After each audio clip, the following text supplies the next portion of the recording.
السلام علیکم ورحمۃ اللہ۔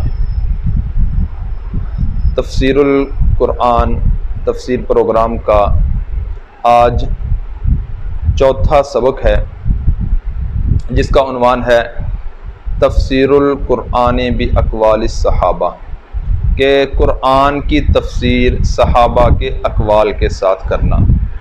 صحابہ کرام پاکیزہ زمانے کے مقدس لوگ تھے، ان کے اقوال کو تفسیر میں حجت جانا جائے گا کہ انہوں نے جس آیت جس لفظ کی تفسیر کو بیان کر دیا وہی حجت ہے، وہی آخری بات ہے، اگر وہ ان کی تفسیر تفسیری قاعدوں اور اصولوں کے مطابق اترتی ہو۔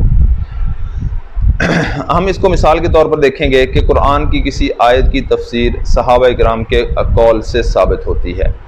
پہلی مثال قرآن پاک کی آیت ہے سورہ انبیاء کی آیت نمبر 30۔ اللہ پاک ارشاد فرماتے ہیں اولم یر الذین کفروا ان السماوات والارض کانتا رتقا ففتقناہما، کہ کیا کافر لوگوں نے آسمان اور زمین کو نہیں دیکھا کہ یہ آسمان اور زمین بند تھے، پھر ہم نے ان کو کھول دیا۔ اب زمین و آسمان کے کھلنے کا واقعہ نہ قرآن کی کسی آیت سے ثابت ہے، نہ کسی حدیث سے ثابت ہے، لیکن یہ بات کیا ہے؟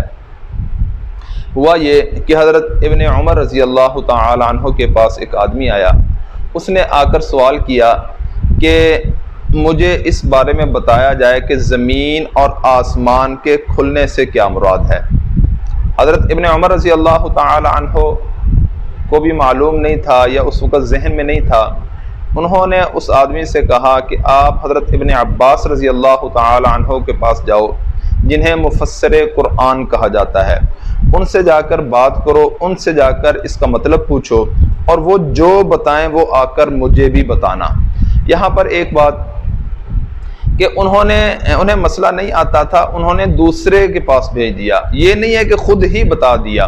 آج اگر عالم ہو یا نہ ہو، کسی سے کوئی مسئلہ پوچھا جائے تو وہ یہ نہیں کہتا کہ جناب مجھے نہیں آتا، کسی اور سے پوچھ لو، بلکہ وہ آتا ہو یا نہ آتا ہو گڑبڑ کر کے بتا دیتا ہے اپنی طرف سے۔ یہ صحابہ کرام کا طریقہ نہ تھا، بلکہ ان کا طریقہ یہی تھا کہ اگر نہیں آتا تو اگلے بندے کے پاس بھیج دیا جسے آتا ہو۔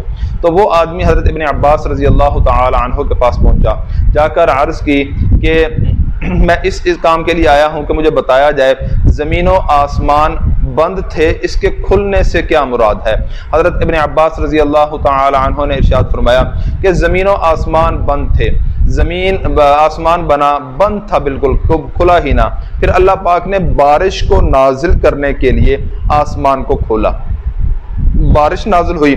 جب بارش نازل ہو گئی، بارش کے نازل ہونے کی وجہ سے زمین بنجر تھی، ویران تھی، یہاں پہ کچھ نہیں ہوتا تھا، پانی آیا، بارش ہوئی تو زمین تر و تازہ ہو گئی، اس سے پھل پھول پودے درخت نکلنے لگے۔ تو یہ پودوں اور درختوں کا نکلنا یہ زمین کا پھاڑ دینا ہے۔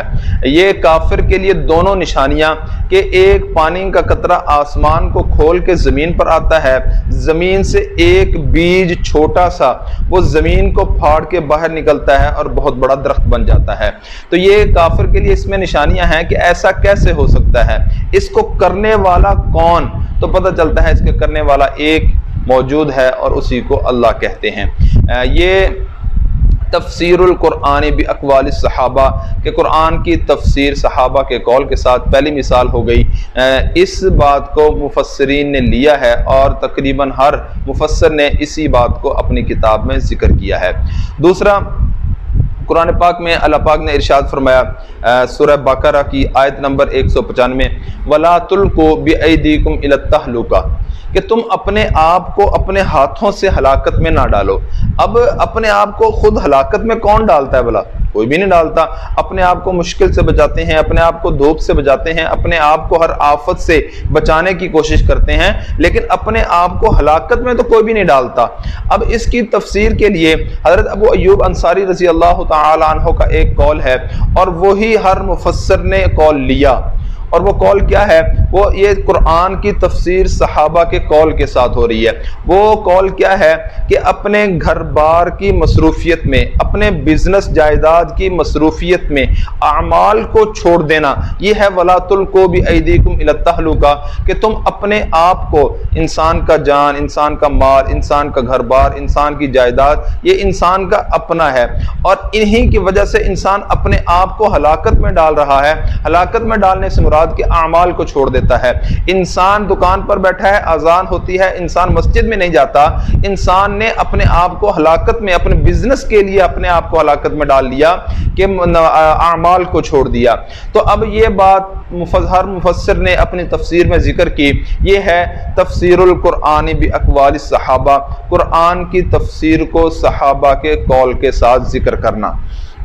اور اسی طریقے سے تیسری مثال اَيَوَدُّ أَحَدُكُمْ أَن تَكُونَ لَهُ جَنَّةٌ مِّن نَخِيلٍ وَأَعْنَابٍ تَجْرِي تَحْتِهَا الْأَنْهَارُ لَهُ فِيهَا مِن كُلِّ الثَّمَرَاتِ وَأَصَابَهُ الْكِبَرُ وَلَهُ ذُرِّيَّةٌ ضُعَفَاءُ فَأَصَابَهَا إِعْصَارٌ فِيهِ نَارٌ فَاحْتَرَقَتْ۔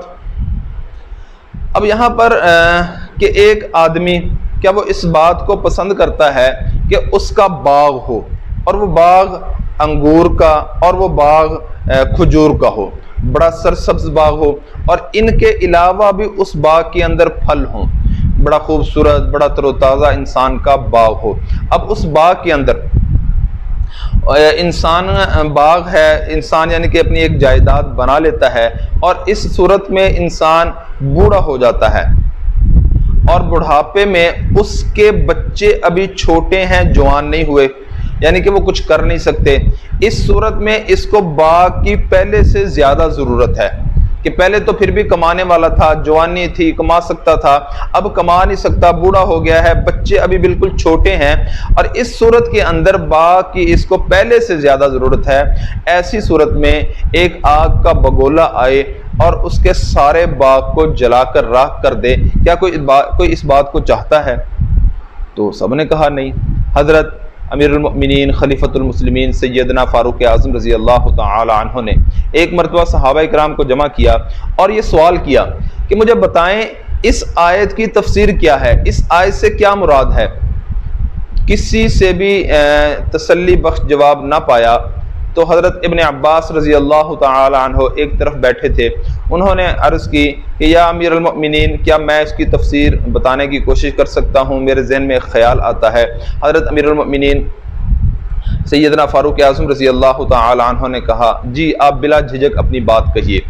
حضرت ابن عباس رضی اللہ تعالی عنہ نے ارشاد فرمایا کہ اے امیر المؤمنین، اس بات کے اندر اللہ پاک ایک مثال کو بیان کر رہے ہیں۔ بات اصل میں یوں ہے کہ مثال جس چیز کی جا رہی ہے وہ بات یوں ہے، کیا کوئی آدمی اس بات کو پسند کرتا ہے کہ وہ ساری زندگی نیکیاں کرتا رہے، نیکیاں اس کی جمع ہو جائیں، ایک باغ کی صورت میں اس کے پاس جمع ہو جائیں؟ اب نیکیاں اس کے پاس جمع ہو چکی ہیں، ساری زندگی اس نے نیکیاں کر لیں، اور جب بوڑھا ہو گیا، بڑھاپے کے اندر جا کے اس کو نیکیوں کی اور زیادہ ضرورت ہے۔ کیوں؟ وہاں پر اس کو خاتمہ بالخیر کے لیے نیکی کی ضرورت، وہاں پر اس کو آگے قبر نظر آ رہی، وہاں پر اس کو آگے حشر نظر آ رہا، آگے حساب کتاب کا معاملہ، آگے جنت، اس کو وہاں پر پہنچ کے نیکیوں کی پہلے سے زیادہ ضرورت ہے۔ ایسی زندگی میں، ایسی حالت میں پہنچ کر وہ کوئی برا کام کرتا ہے، ایسا برا کام کہ وہ اپنی ساری نیکیاں جلا کر راکھ کر دیتا ہے، تو یہ مراد ہے اس مثال سے۔ تو حضرت امیر المؤمنین خلیفۃ المسلمین سیدنا فاروق اعظم رضی اللہ تعالی عنہ نے اس بات کو تسلیم کیا، اور مفسرین آج تک اس قول کو تسلیم کرتے چلے آ رہے ہیں۔ اس سے ثابت ہوا کہ تفسیر کے لیے صحابہ کرام کے قول کو حجت مانا جائے گا۔